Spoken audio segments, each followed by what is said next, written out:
जो माने बाजा बजाती से गोटे जाति आम सब पचरे बसाऊ तांको सांगरे आज दिन में आप गाँव में कि भोजी भात करुवे सांगे बस कहीं खाइबेनि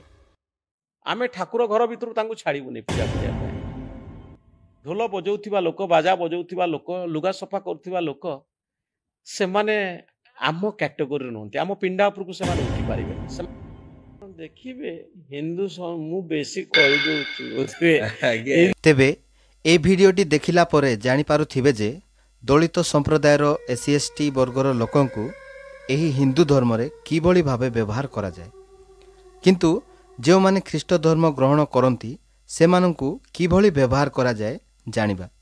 माथ्यू लिखित सुसमाचार 23 रो 11-12 आमान टिके पाठ करिबा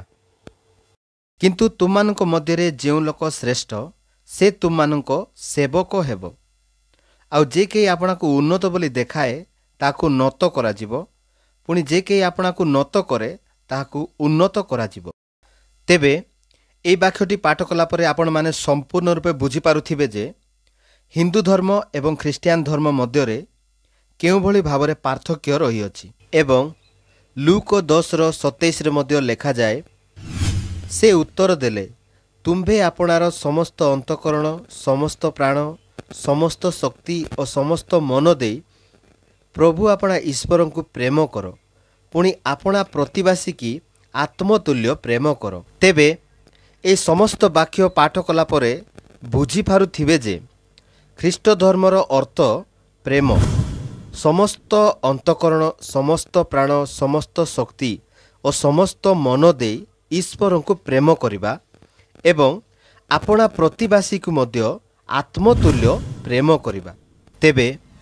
एही विषय को नहीं मु किछि कहिबी जदि आपण जन को प्रेम करिवे ताहले तार जाति नीति को देखिबे नाही ताकू घृणा करिवे नाही तार धन संपत्ति को आसक्त हेबे नाही आपणको सक्षम अनुसारे ताकू सहाय्य करिवे सेथि पई प्रभु जीशु मध्य आमानकु प्रेम करी आमानको निमंते सबु क्लेश सह्य कले क्रूस्य मृत्यु पर्यंत सह्य कले एहाकु ही प्रकृत प्रेम कुआ जाए से धनी गरीब उच्च जाति नीच जाति एही सबुर व्यवहार न करी समस्तंकु समान अधिकार देले एही सबु अधिकार काहींकी देले कारण कौनसी बापा तार संतान मानंकु भेदभाव उच्च नीच व्यवहार करे नाही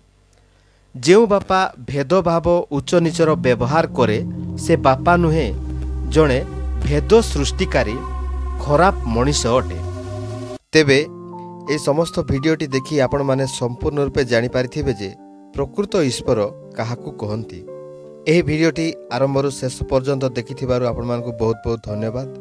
जदि आपण मानकु ए भिडियोटी भलो लागे